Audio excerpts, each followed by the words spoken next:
Dale, Juli.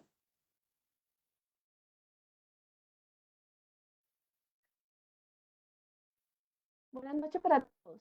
La programación virtual de la Filbo busca subrayar la fuerza que tiene el libro para interpelarnos desde fuera de los confines que nos aíslan, pero también la vocación natural de las ferias a traspasar las fronteras que separan a unos de otros. El gesto de decir, aquí estamos, más allá de lo que encierra o limita, hace evidente una vocación de rebeldía de la cultura con la forma y la materia y su activismo resistente contra lo que nos atenaza de miedo en la realidad. Hacer evidentes algunas de las maneras de responder a ese llamado es el reto que nos hemos planteado junto con los autores y actores de la cadena del libro invitados a la Filbo en Casa. Damos las gracias a todos los que nos siguen acompañando en este formato digital. Bienvenidos a este evento. Los dejamos con los escritores Jorge Colmenares y Ezequiel de Lutri. Jorge, tienes la palabra para iniciar. Muchas gracias, muy buenas noches.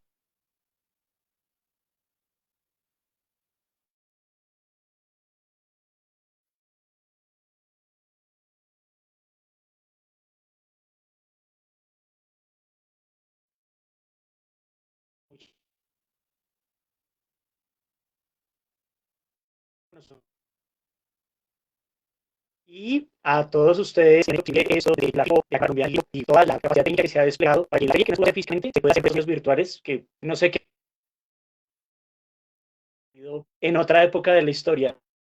Pero hoy pues tenemos todas las herramientas a nuestra alcance. Y aparte de eso, pues hay que todos ustedes reciben y merecen, pues quiero contarles que hoy tenemos la suerte de conversar de un tema que, bueno, al menos muy interesante, y tenemos una gratísima compañía para poder abordarlo. Él es Ezequiel de Lutri, es un autor argentino, ha escrito muchos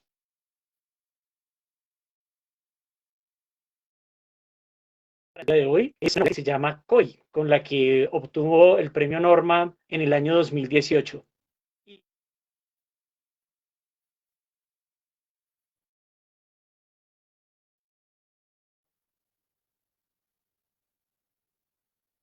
Y justamente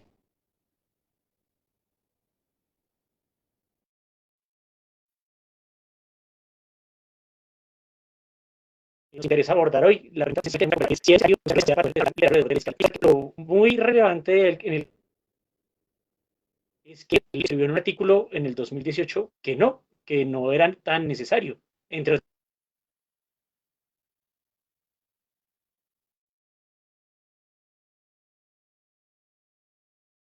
capacidad,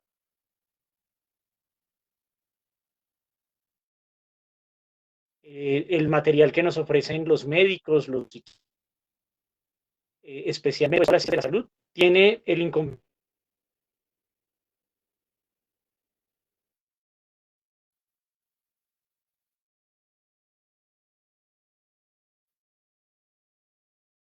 Las personas con discapacidad. No, tenemos una bienvenida y un saludo. ¿Cómo estás? Bienvenido.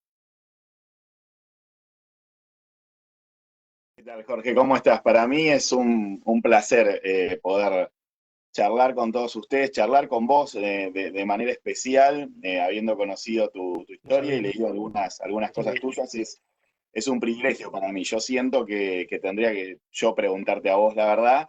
Te agradezco muchísimo por la deferencia y a todo Filu y la Cámara del Libro por haberme permitido participar de manera virtual de esto. Vos preguntabas recién, Jorge, cómo trabajé la novela. COI básicamente es la historia de dos hermanos que no se conocen, que se van a conocer de grandes cuando pase el tiempo, a cierta edad, cuando uno de ellos tiene 12, 13 años y la otra tiene 14, 15. Se llaman Laura y Julián. Cuando Laura se acerca a Julián, Laura necesita reconstruir su historia, ella no conoce quién es su padre, descubre a este medio hermano, descubre que su padre ha muerto, es decir, que esa posibilidad de conocerlo no existe, pero para reconstruir su historia queda este medio hermano. Cuando se acerca a este medio hermano tiene determinadas reacciones o determinada condición que hace que a ella le cueste vincularse con él. El juego de la novela es un juego muy simple, casi diría es un juego transitado por la literatura infinidad de veces. es una pareja totalmente despareja, una pareja que no tiene la capacidad de vincularse o de comunicarse normalmente, y es la historia de cómo se construye ese vínculo. El problema es que Julián, el medio hermano, tiene trastorno de espectro autista. Para mí la novela no es una novela sobre la discapacidad, es decir, yo no me propuse escribir sobre ese tema y creo que es un tema que yo no podría abordar jamás. Quiero aclarar que el autismo no siempre es considerado una discapacidad, pero dentro del marco de esta mesa lo vamos a mencionar así. Lo que estaba diciendo, yo no estoy seguro de ser una persona que pueda realmente abordar el tema de la discapacidad en la literatura. Yo sentí cuando me acerqué a Coy, cuando me acerqué particularmente al personaje de Julián, que ahí había un desafío, pero un desafío más humano. Es decir, para mí Julián es una persona, y lo que vos, Jorge, mencionabas recién con respecto a mi decisión de no informarme al momento de construir al personaje, yo sabía nada sobre el autismo al momento de sentarme a escribir la novela, literalmente nada. Pero en un momento, cuando yo digo quiero escribir una historia de dos personajes que estén aislados, yo distingo dos conceptos, el concepto de soledad y el concepto de aislamiento. La soledad es algo que todos necesitamos. En algún momento de nuestra vida decimos, quiero estar solo, ¿no? Quiero salir a caminar, quiero meterme en mi cabeza, intentar resolver mis propios problemas. Y eso me parece que es algo que tenemos todos. Pero el aislamiento es, de alguna manera, lo que estamos viviendo ahora. Es decir, estamos obligados al distanciamiento del otro. No es una decisión nuestra, me quiero alejar, quiero tomar una distancia con el otro, sino que esa distancia nos es impuesta. Entonces yo quería contar la historia de dos personajes cuyo aislamiento estuviese absolutamente impuesto. ¿Y cómo hacía yo para imponer el aislamiento entre esos dos personajes? Y me pareció que la forma más radical de hacerlo era por intermedio del trastorno de espectro autista, porque eso me permitía a mí que Julián, no es que él no quisiera vincularse con Laura, es que no podía, es que en su propia constitución estaba la dificultad para generar ese vínculo. Ahora, cuando yo me planteo esto, digo, ¿y por qué no hacer que el personaje tenga trastorno de espectro autista? La primera tentación es sentarte en la computadora y buscar información sobre esto y tratar de documentarte. Yo tengo un concepto muy claro con respecto a la documentación en literatura. Creo que la documentación, que tiene que estar, por supuesto, sobre todo en determinados tipos de texto, puede jugar absolutamente en contra del hecho ficcional. Es decir, si yo me informo sobre algo y llega un momento que no puedo generar el quiebre entre toda esa información que yo tengo y la realidad de la ficción, bueno, ahí tengo definitivamente un problema. Tengo un problema que es un problema literario, es decir, voy a transformar mi texto en un vehículo de información y la literatura no es eso. Entonces yo me planteé esto. Si yo en este momento me pongo a investigar lo que significa el autismo, yo voy a generar una lista que seguramente voy a anotar en un cuaderno, voy a colgar al costado del monitor de la computadora, una lista con las características que debe tener un autista, que la ciencia o los estudiosos dicen que un autista debe tener. Y en esa lista yo voy a perder a la persona, es decir, voy a dejar de ver a Julián, porque cuando escriba a Julián, voy a querer que Julián cumpla con todas esas características que dicen que un autista tiene que tener. Entonces, la primera decisión literaria que yo tomé, y es una decisión más estética, pero también ética, que tomé hacia el personaje, fue decir, a ver, no me voy a informar sobre esto. Yo quiero descubrir cómo es Julián. Y no quiero que Julián sea una taxonomía, una lista de características de lo que debe ser. Quiero que Julián sea una persona. Y yo sentía que mantener la integridad de Julián como persona implicaba negarme a esa tentación que era investigar sobre el autismo antes de escribir la novela. Entonces, cuando empiezo a escribir la novela, yo tengo este planteo. El personaje de Laura tiene muchas problemáticas que fueron muy propias mías en la adolescencia. No es igual a mí, el personaje tiene muchas distancias, pero también tiene muchas similitudes. Automáticamente yo me sentí unido al personaje de Laura. Cuando yo empecé a escribir sobre Laura, yo sabía cómo pensaba Laura. y estaba muy seguro de cómo Laura iba a reaccionar en los distintos momentos de la novela. Pero al personaje de Julián yo no lo conocía. No tenía ni la menor idea de cómo era. Solo tenía una imagen en la cabeza, el momento en el que ellos se encuentran. Ellos se encuentran cuando Julián está mirando una pecera, porque Julián tiene una obsesión con los peces de colores, y él está mirando su pecera de espaldas y le presentan a su hermana y él, cuando se da vuelta, el primer comentario que le hace es un comentario sobre los peces. Es decir, hay un corte emocional entre ellos. Esa escena la tenía clara. No tenía claro lo que iba a pasar, lo que iban a decir, pero tenía claro que Julián estaba mirando la pecera y que ella entraba y lo veía de espaldas. Y esa imagen era lo único que tenía de Julián. Para mí escribir la novela fue ir progresivamente descubriendo a Julián, junto con Laura. A medida que Laura descubría nuevas cosas de Julián, yo las iba descubriendo también como escritor. Para mí esa es una postura ética frente a la discapacidad, porque es valorar en primera instancia a la persona por sobre su condición. Por eso yo tomé esa decisión del texto al que vos haces referencia, Jorge, tomé la decisión de decir, no voy a investigar sobre el tema. Voy a dejar que Julián se defina a sí mismo. Voy a dejar que sea Julián el que habla. Yo siento que a Julián yo lo aprendí a querer a medida que fue transcurriendo la novela. Y yo espero que el lector también haya ido encariñándose con Julián a medida que va transcurriendo la novela. Si algo tiene de positivo el personaje de Julián y si algún tipo de empatía puede generar, creo que está en el hecho de que lo consideré en primera instancia una persona antes que una discapacidad. Yo siento que la discapacidad es un rótulo muy duro, digo, y vos, Jorge, creo que esto lo podés explicar mucho mejor que yo. Creo que es un rótulo muy duro de los muchos que usamos en la sociedad, que son necesarios. Yo no niego la necesidad de alguna manera rotular o categorizar ciertas condiciones o situaciones, pero que es un rótulo muy duro de llevar. Y yo no quise ponerle ese rótulo al personaje. Por eso, en la novela jamás se dice que el personaje tiene trastorno espectro autista.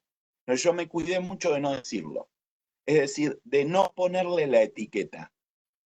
Y eso para mí es fundamental. Es decir, las personas somos personas y todos somos diferentes. Y creo que además entra en juego también el concepto de normalidad, porque creo que la discapacidad nos hace chocarnos de frente con un concepto que para mí es muy relevante, que es el concepto de qué es lo normal y qué es lo anormal.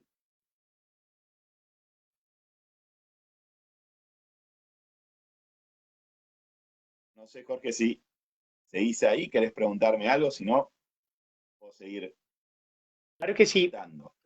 Hay mucho.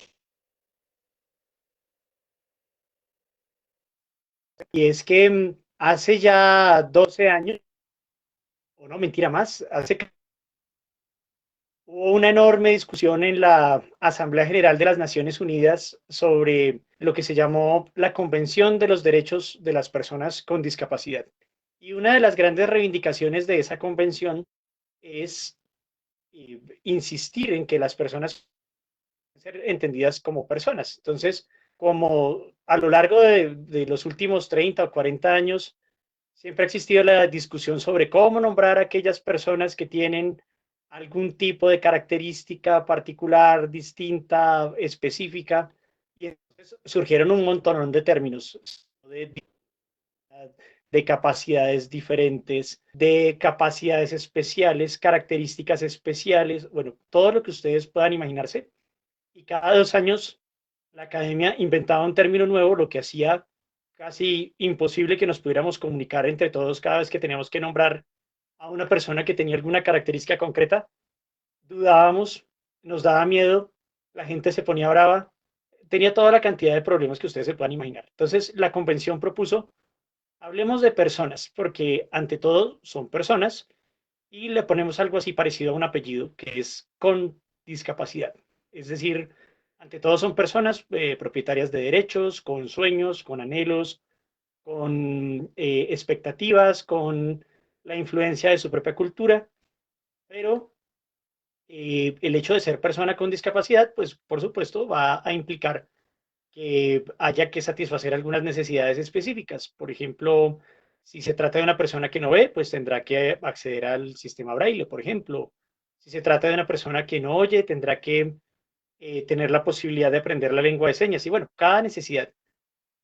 Lo maravilloso es que cuando uno tiene la oportunidad de descubrir COI, como me pasó a mí hace unos pocos días, pues encuentra uno que toda la teórica jurídica que a veces resulta tan densa y tan pesada y que está detrás de normas y constituciones que se han implantado recientemente, pues encontramos a alguien que efectivamente en un relato nos hace sentir que es eso antes de ser. Entonces, aprovecho la circunstancia para recomendarles que se acerquen a COI y sobre todo, hay una insinuación que a mí me parece maravillosa de Ezequiel. Él decía ahora que no hay una mención explícita a qué es lo que ocurre con Julián, pero hay que Laura, que es su medio hermana, le pregunta a la mamá de Julián y la mamá le responde, pues una cosa, pero yo no sé, la terapeuta me dijo algo así, el espectro tiene un doble es entender y entenderlo pues como una que es como se utiliza la palabra cuando hablamos, que hay muchas maneras de vivir. Entonces, a eso que es un poco fantasma, es el sentido del espectro tipo. En ese caso, digamos que aclarado el asunto, y Absolutamente. me siento perfectamente en esto de que claramente tu novela contribuye a que el día que tengamos que explicar qué quiere decir la convención, pues hay que recomendarle que lea. Muy bueno. Que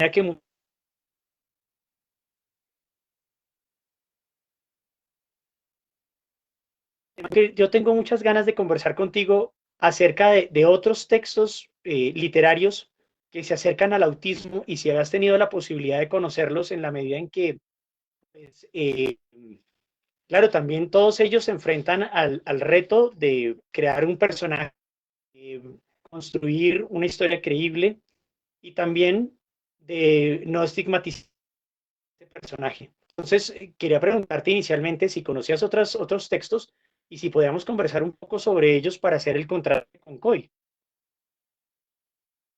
Sí, bien, por supuesto que he llegado como lector a varios de esos textos y con posterioridad a COI también me he interesado por leerlos. Y uno lo que descubre es, en primer lugar, que hay mucha literatura sobre eso y hay mucha literatura sobre discapacidad en general. Es decir, es un tema, a ver, literariamente es un tema atractivo.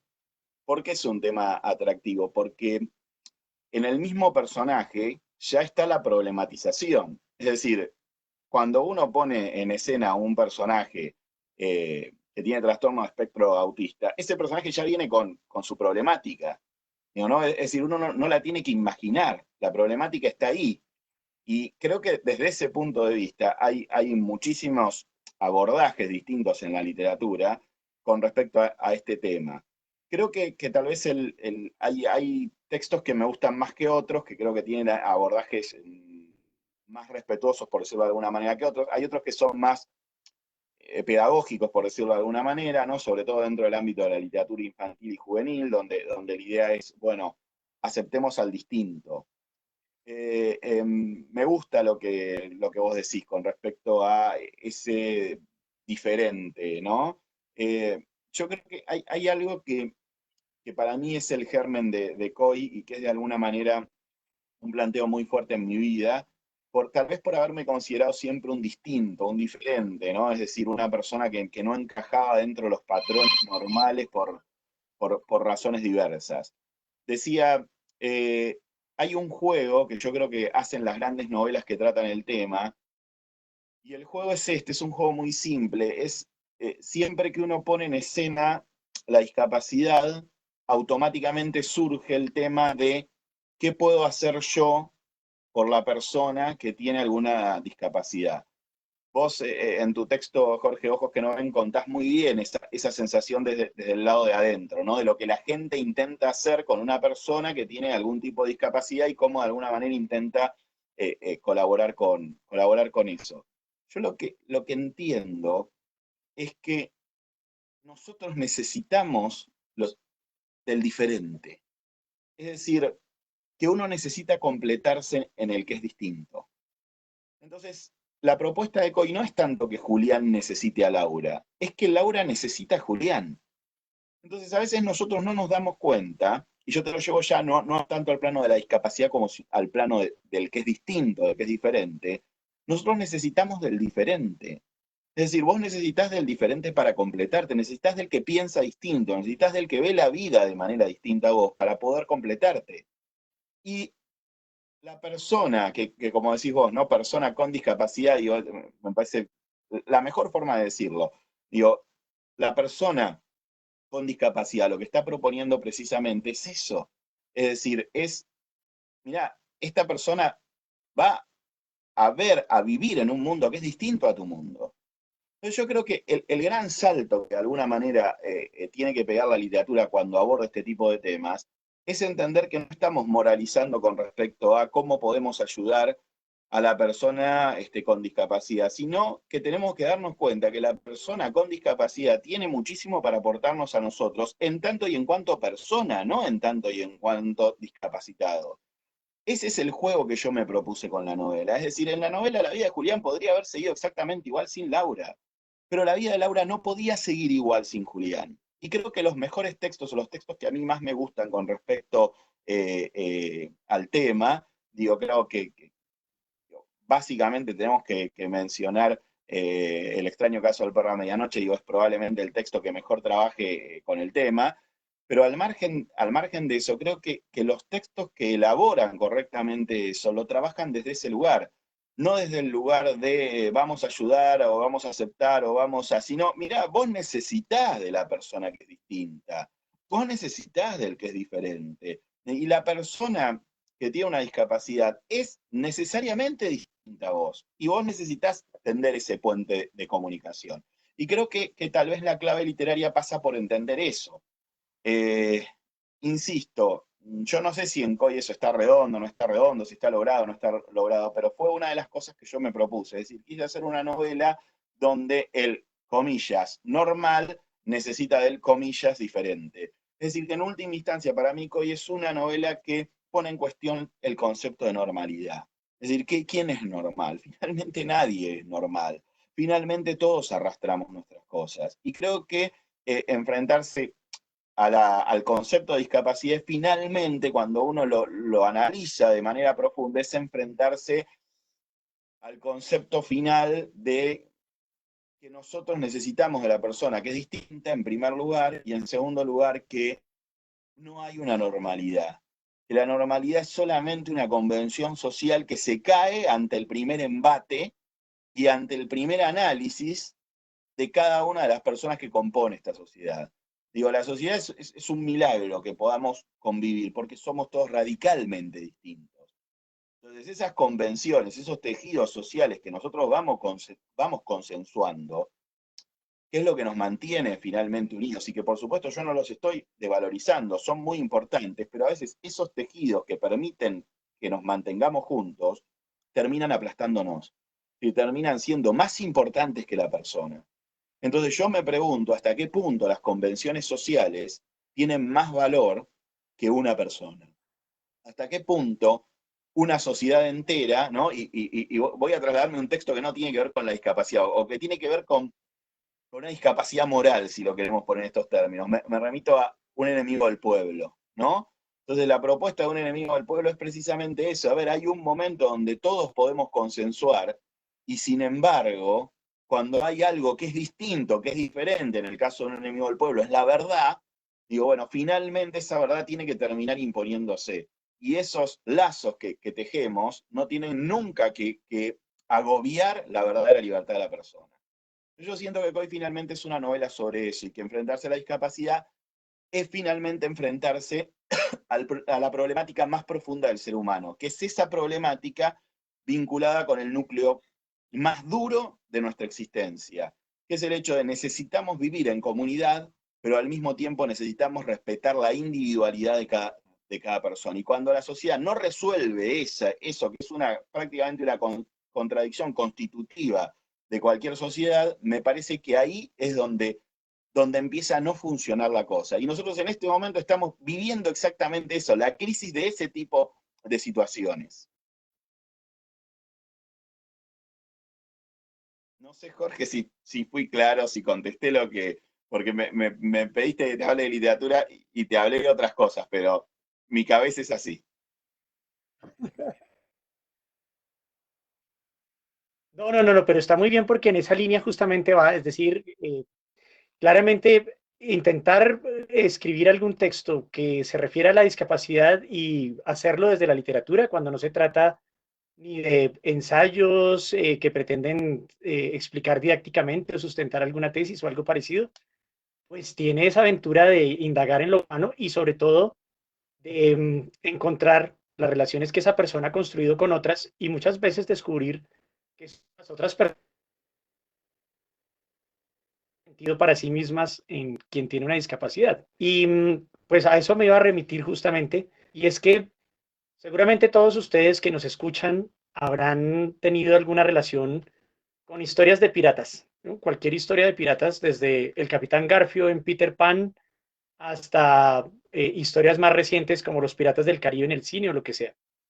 Resulta que muchos de los personajes que están asociados a los piratas son personajes con discapacidad, pero es muy interesante constatar cómo para la mayoría de personas esa discapacidad no se nota. Puede que le falte una mano, puede que esté sin una pierna, puede que carezca de un ojo, porque en el contexto del pirata que se enfrenta a peligros inestimables, que tiene dificultades donde tiene que pelear, tiene que sobrevivir, pues la discapacidad es absolutamente secundaria, inclusive hace parte más bien como de una especie de decorado, de adorno que se tiene que añadir a ese personaje.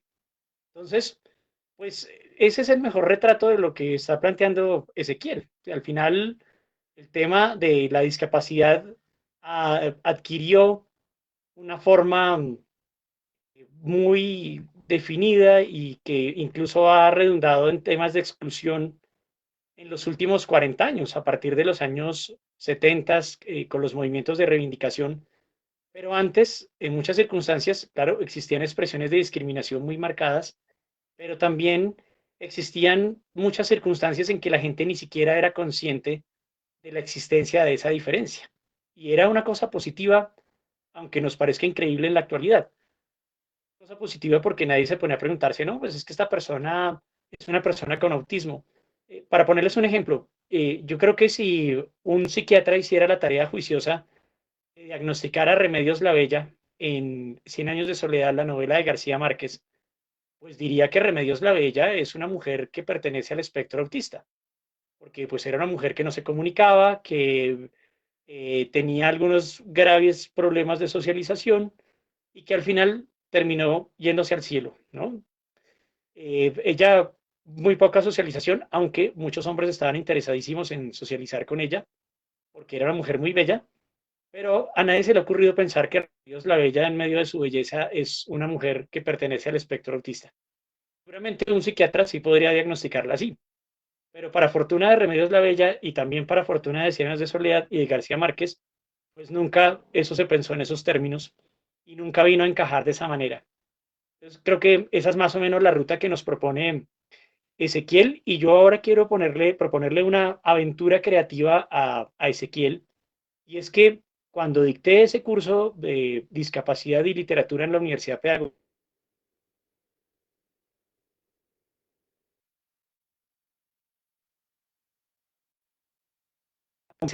los imaginarios que se tienen sobre la discapacidad en la literatura y que hicieran el esfuerzo de crear algo que no tuviera nada que ver con esos imaginarios. La tarea era difícil porque de todas formas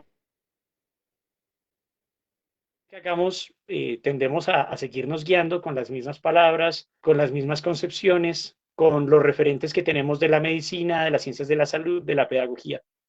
Pero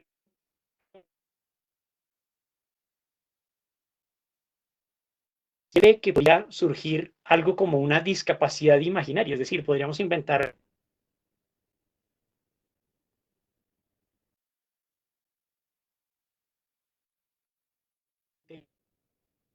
que en la actualidad existe, que sea ficcionada, que sea completamente ficticia, pero diciendo que no necesariamente para construir un personaje tenemos que acercarnos a las fuentes reales que nos llenan, digamos, de estas taxonomías y estas formas cuadriculadas y muchas veces excluyentes y deshumanizantes.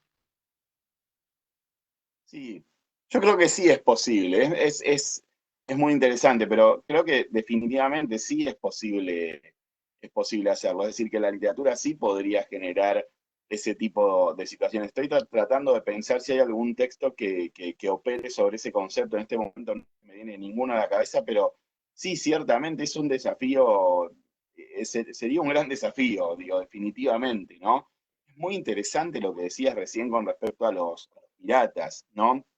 Creo que eso lleva a un tema que es central en esto que estamos discutiendo. Es decir, la pregunta es, ¿se puede escribir un libro sobre la discapacidad? ¿Se puede escribir un libro sobre el autismo? ¿Se puede escribir un libro sobre la ceguera? ¿Se puede escribir sobre eso? Ahora, yo creo que ahí hay una postura literaria, es decir, que la literatura no tiene que ser panfletaria, ¿no? Entonces, cuando vos te propones escribir sobre un tema determinado, estás traicionando el espíritu de la literatura y sobre todo el espíritu de la narrativa. En la narrativa vos tenés que contar una historia. Esa historia va a tener sus personajes y sus personajes van a vivir sus dramas. Pero esos dramas no pueden estar condicionados por un concepto o únicamente por una visión pedagógica determinada. No hay nada peor en la literatura que la literatura panfletaria, que la literatura que intenta transmitir una idea. Digo, yo reniego de eso. Ahora uno dice, pero la literatura transmite ideas, digo, tu novela transmite ideas, está plagada de conceptos o de una cosmovisión o de una visión del mundo. Sí, por supuesto, pero no es mi objetivo plasmar esa cosmovisión. Eso es de alguna manera la consecuencia del trabajo. Y yo siento que cuando el trabajo está bien hecho, uno piensa junto con el novelista, piensa junto con el narrador. Pero el narrador no tiene que intentar imponer esa visión de las cosas. Yo creo que si nosotros dijésemos, yo voy a escribir una novela sobre la discapacidad, ya automáticamente estamos anulando la posibilidad de que eso funcione como novela. Es decir, la idea no tiene que ser la base de la novela. La base de la novela tiene que ser la historia. La base de la novela tiene que ser lo que yo quiero contar y esos personajes. Es decir, la humanidad tiene que ser la base de lo que estoy haciendo. No un recorte de su humanidad como podría ser, voy a hablar sobre la discapacidad. Entonces yo siento que el ejemplo de los piratas que vos ponés es genial, porque simplemente estamos contando una historia de piratas.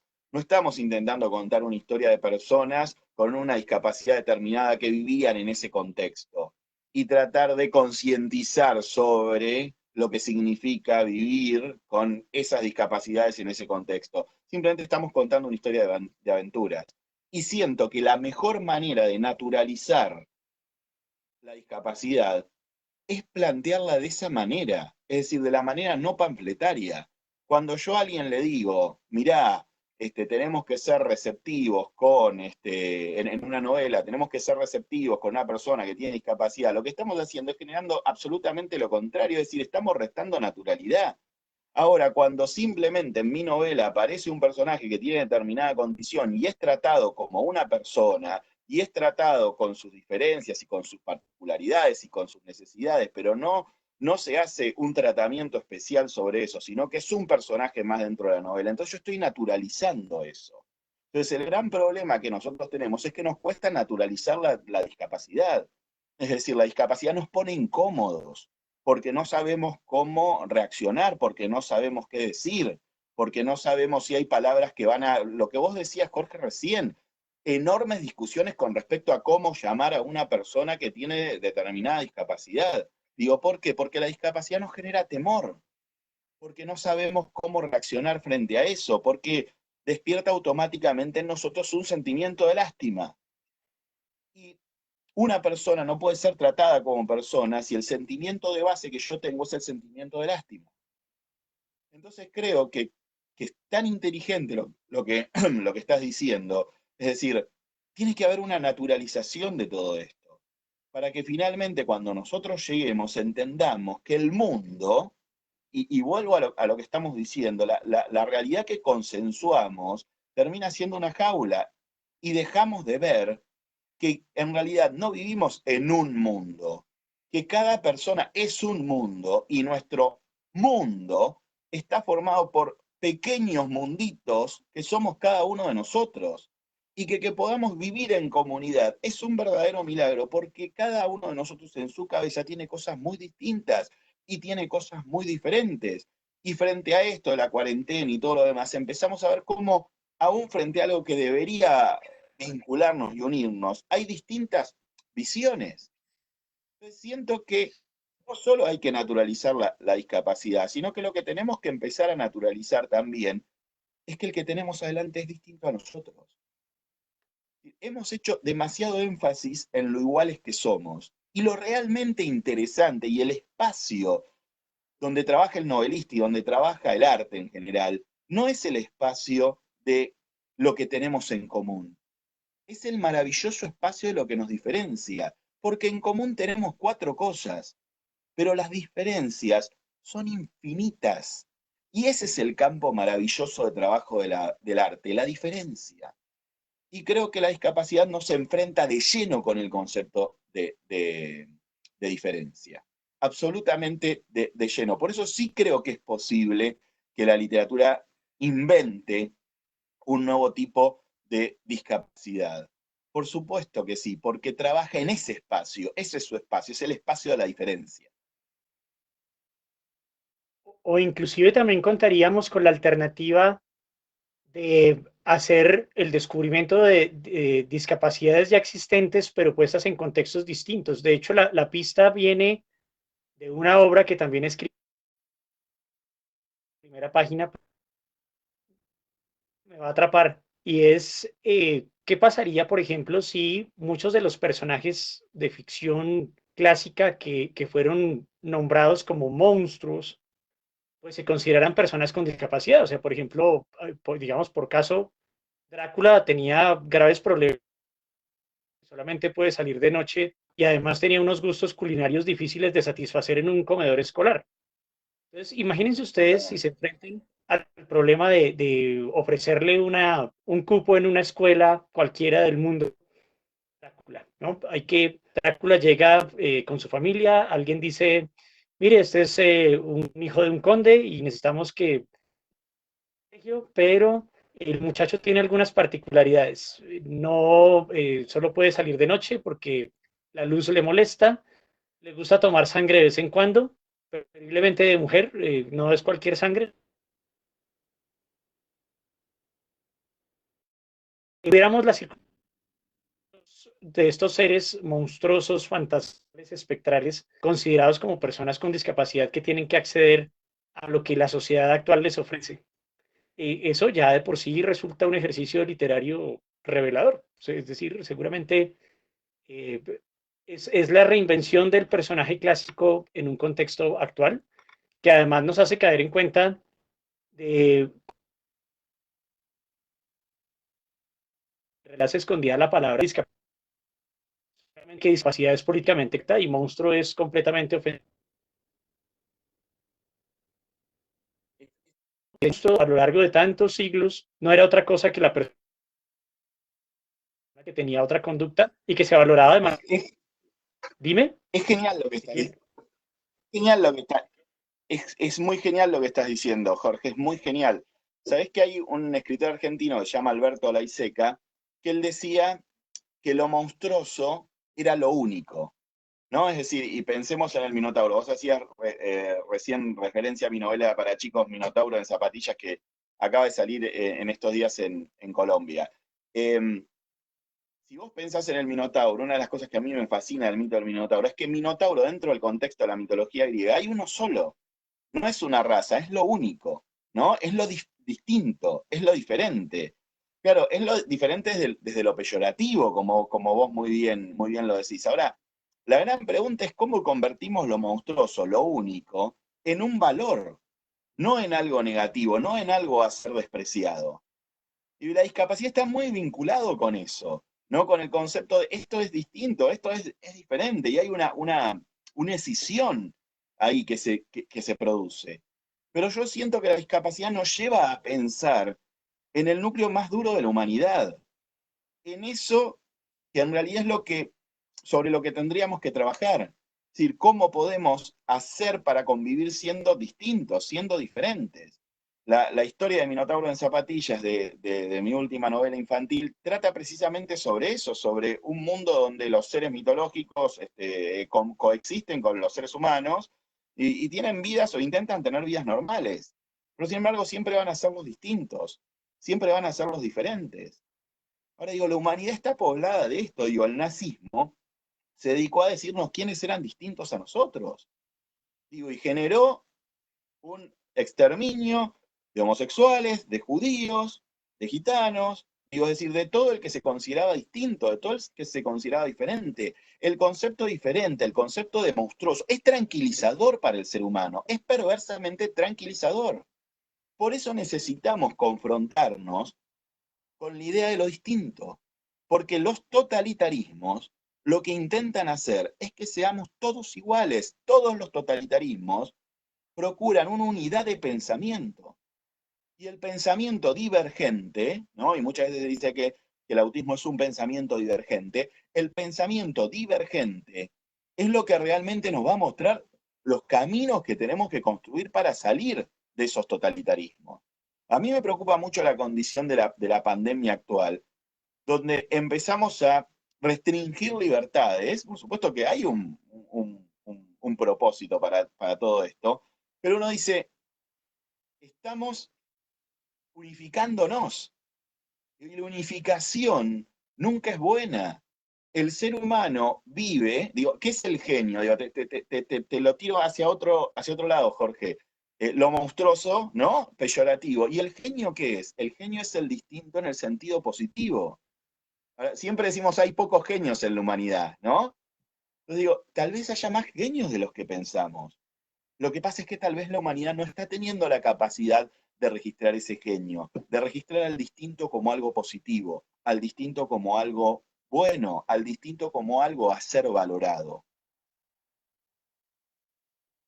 Sí, hay una cosa que me parece súper revelador para poder conversar contigo, y es que, bueno, yo he defendido la tesis de la necesidad de reconocer algo de la igualdad entre las personas en los últimos tiempos, porque se ha hablado mucho de la diferencia y como que la igualdad también va quedando un poco al margen, y me explico mucho mejor. Particularmente, yo he tenido la oportunidad de trabajar enfrentan a la necesidad de lograr que las personas que no ven o las personas que no oyen o las personas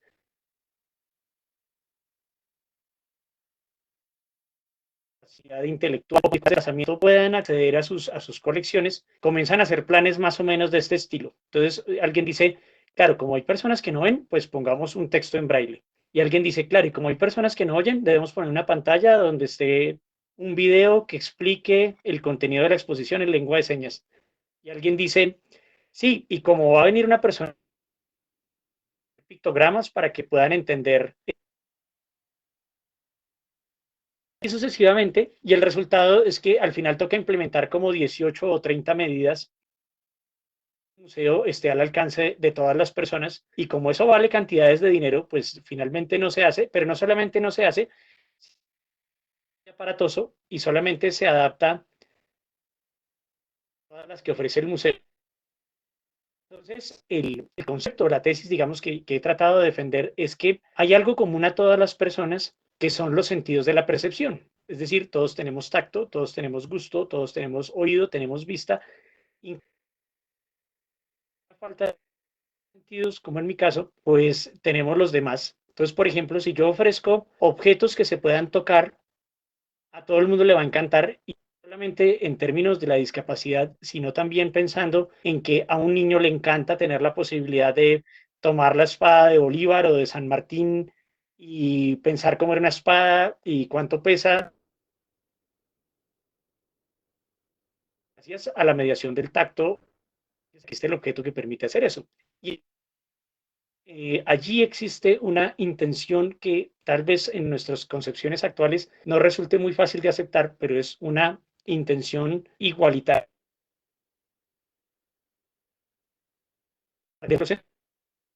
Pero precisamente es una respuesta igual las diferencias. Ir parte de una concepción que es bastante contradictoria, pero que resulta muy ajustada a la realidad a la que nos enfrentamos, y es que somos diferentes. Es decir, tenemos que ser iguales en términos de los derechos que se nos ofrecen, en términos de que se nos deben brindar posibilidades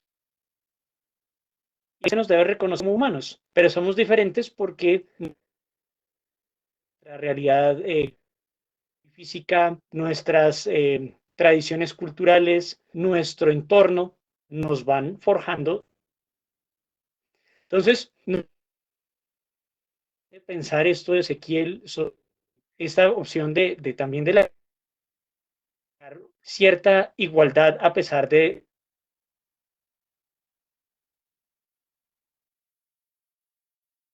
que implica reconocernos como humanos iguales, pero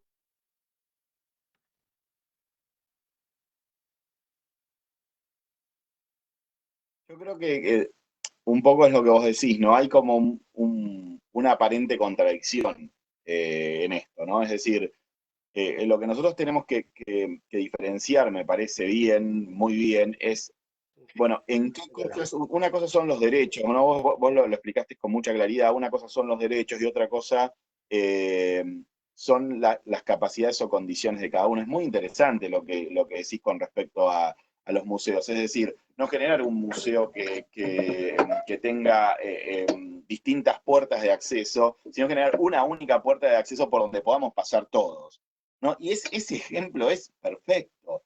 Es decir, generemos una puerta por donde podamos pasar todos. Y vos estás demostrando que hay posibilidad de generar una puerta por donde podamos pasar todos.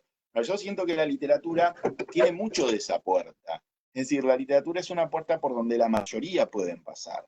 Y creo que esa es una de las cosas que de alguna manera tenemos que intentar recuperar o potenciar, ¿no? Es decir, la literatura, a ver, la literatura acompaña al ser humano desde sus orígenes.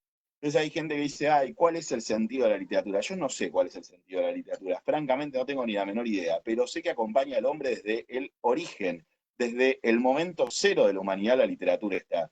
Entonces tendríamos que sentarnos a pensar todos, ¿por qué? Antes de tener la rueda, antes de hacer un puente, antes aún de generar la misma escritura, digo, que ha revolucionado, antes de tener un teléfono celular o una computadora, el hombre ya contaba historias. Antes de todo esto. Si es constitutivo a lo que nosotros somos. Entonces se me ocurre que es una puerta de acceso para muchísimas personas y que hay muchísimas discapacidades que no impiden el acceso a la lectura.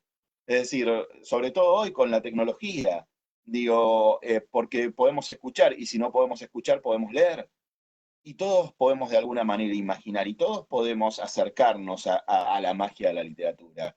Y yo siento que ahí hay una puerta por donde podemos entrar todos o por donde podemos entrar la mayoría si hacemos un poco de esfuerzo. Me parece fascinante esto de decir, no quereremos 20 días de acceso a lo mismo, tratemos de encontrar una por donde cómodamente podamos pasar todos. Y yo siento que la literatura tiene eso, que la literatura de alguna manera nos congrega, es decir, nos vincula como personas. La buena literatura, la literatura que conmueve, la literatura que habla al corazón, la literatura que no es panfletaria, la literatura escrita desde el amor hacia la palabra, ¿no? Y creo que todo eso está vinculado con esto que vos decís que es muy interesante de generemos una puerta que valga para todos, generemos un acceso que sea válido para todos, no generemos es verdad lo que vos decís, es decir, si no segmentamos cada vez más, ¿no? Y hacemos que sea cada vez más compleja la cosa. Ahora, para eso hay que pensar distinto, para eso hay que pensar diferente, para eso hay que romper ciertos dictámenes que nuestra sociedad arrastra desde hace mucho tiempo. me parece que es todo un desafío que tenemos por delante. Y ahí sí yo entiendo que la literatura cumple un lugar fundamental. Hace un ratito cuando hablábamos de lo monstruoso mencionaba el escritor argentino Alberto Laiseca y lo traigo de nuevo a colación y con esto ya termino porque me parece que estamos sobre la hora, Jorge. Vamos al borde de El las escritor Alberto preguntas. Laiseca decía, siempre preguntan para qué sirve el arte, para qué sirve el arte, para qué sirve el arte. Y la respuesta de la ISECA es una respuesta muy simple y muy movilizadora para mí. Alberto Laiseca decía, el arte sirve para que funcione todo lo demás. Y es la mejor respuesta para mí de qué es el arte, ¿no? Es decir, no sé qué es el arte, pero el arte hace que funcione todo lo otro, porque nos ayuda a entender el sentido, es esa puerta grande por donde podemos entrar todos. Y yo siento que el arte tiene un lugar fundamental y la literatura tiene un lugar fundamental en esa cohesión y en esa formación de una sociedad más amable con el distinto, donde las barreras de las diferencias se empiecen a bajar y empecemos a aceptar que el que es diferente tiene mucho para aportarnos y que lo necesitamos. Y que tal vez la sociedad no sería tan terriblemente cruel como es si aprendiéramos a escuchar todas las voces realmente. Pues excelente, yo creo que al final siempre la lección que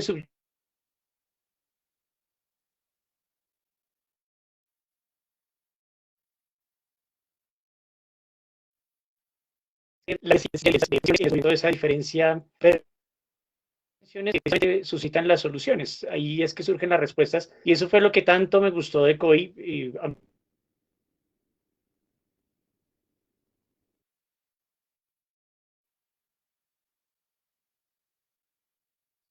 Poderse acercar de manera libre a esa realidad tan compleja para otras soluciones, pues ahora se comporta como un ya, Julián le causa una sorpresa en su vida, le resulta un camino de revelación y de ordenamiento, pero también es que ella se acerca a Julián desprevenida, sin saber ni siquiera qué ocurre con él. Y eso es quizás lo mejor que le puede pasar a ella y a Julián.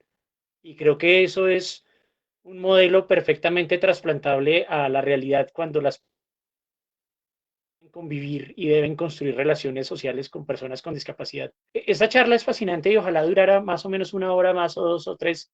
De todas maneras, creo que vamos a seguir conversando, Ezequiel, y seguro que nos tomaremos las cervezas en Bogotá o en Buenos Aires cuando sea posible, que ya descubrimos que la Donde cerveza tiene sea. que devolver la vista.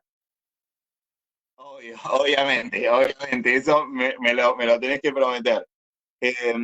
¿Sabés qué? Sí, definitivamente creo que es un tema para seguir hablando. Yo tengo acá algunos comentarios y algunas preguntas. Quisiera mencionar a los que han mandado. Olga Lucía Morales habla también, ¿no? De que es una linda forma la literatura de llegar a Y es que todo de todas esto. maneras está lejos.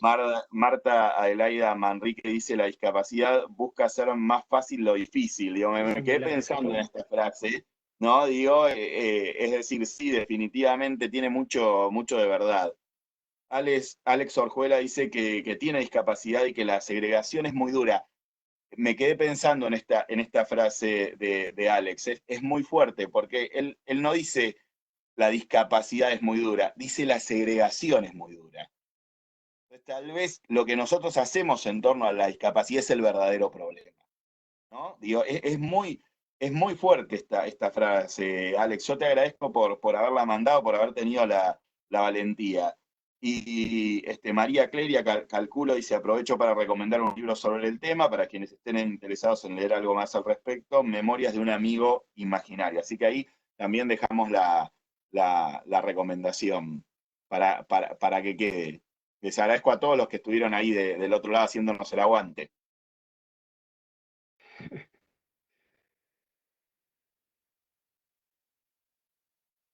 Porque no sé si tenés algo para agregar. Pues yo tenía muchas ganas de hablar contigo sobre Fito Páez y Charly García, ¿no?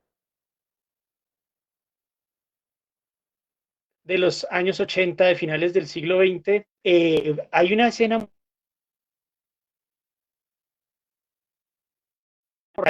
y van oyendo Tira tu cable a tierra, que fue una canción que originalmente Fito Páez compuso para...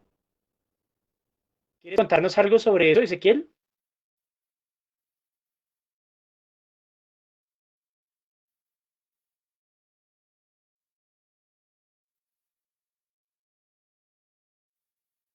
¿Será Perdí eso? un poco, Jorge, pero Puede sí, ser. te perdí un poco en el audio, Jorge, pero contesto o retomo el tema si te parece. Una de las cosas que recién hablábamos de Dale, vos, adelante. ¿Ahí me oyes? sí, ahí te oigo, Jorge.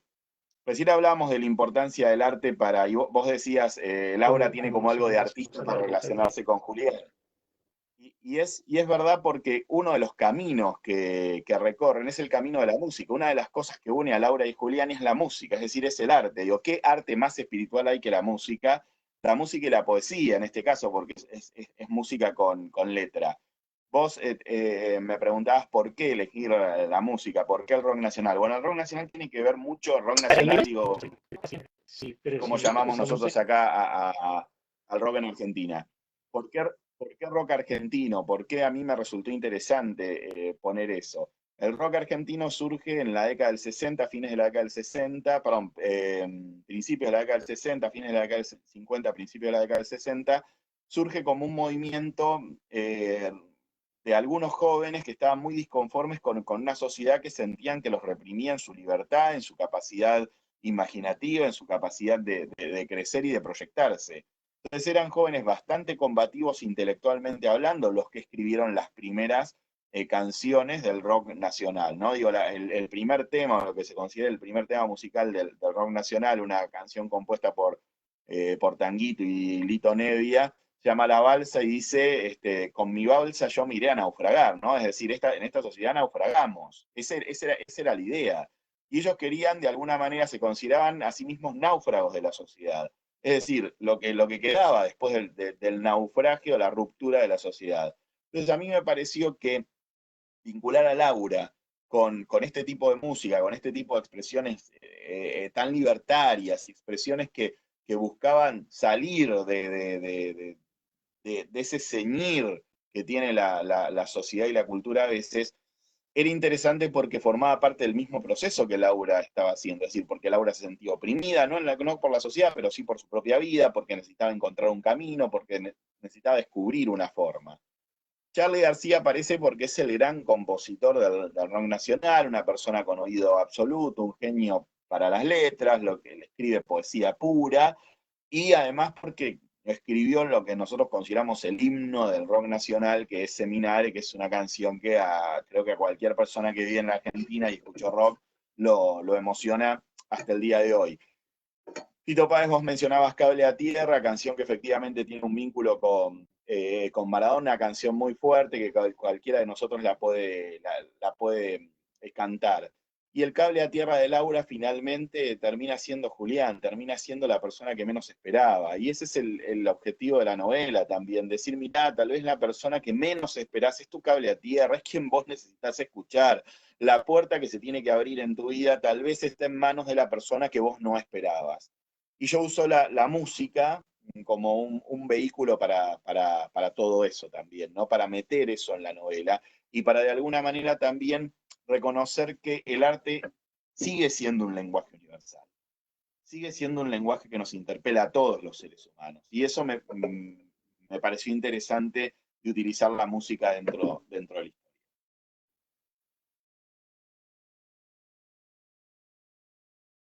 No sé, Jorge, si estás ahí. A veces hay unas pausas largas, pero está muy bien. Para mí fue una referencia porque, claro, ese era el tipo de música que nos emocionaba mucho en los años 80. Pues también había un rock nacional, pero eh, referentes del rock en español en América Latina estaban sobre todo en Argentina o en México. Entonces, pues es una suerte que Laura se vincule con esos artistas que no son de su época, pero que de todas maneras seguimos oyendo, porque aquí cada vez que viene Fito Páez o cada vez que tenemos alguna noticia de Charly García, pues hay una expectativa enorme y hay un público, pero también hay también la ruta que en cierto modo pueden compartir con personajes de COI, que es también la de la integración social, la de la ruptura. Charly García pues ha sido un personaje excéntrico, con unos comportamientos muy curiosos y con unas letras también que siempre nos cuesta un poco de trabajo descifrar. Y creo que eso es parte de su encanto. Entonces no podía ser mejor la relación, la comparación y la manera como encaja dentro de la historia de Koi. De manera que, pues, excelente. No sé cómo estamos de tiempo finalmente. Jorge, ya se nos acabó el tiempo. Les agradezco muchísimo habernos acompañado. Creo que podríamos seguir oyéndolos por horas. Y bueno, esperamos que nos podamos encontrar y abrazar en una próxima Filbo presencial. Mil gracias por habernos acompañado y a todas las personas que se quedaron acá con nosotros también, muchas gracias por seguir compartiendo este espacio de la Filbo Digital. Aquí, mira, hay Un unas abrazo pausas y buena ahí noche. largas. Un abrazo, Juliana, muchas gracias. Chao, Jorge, también. Hay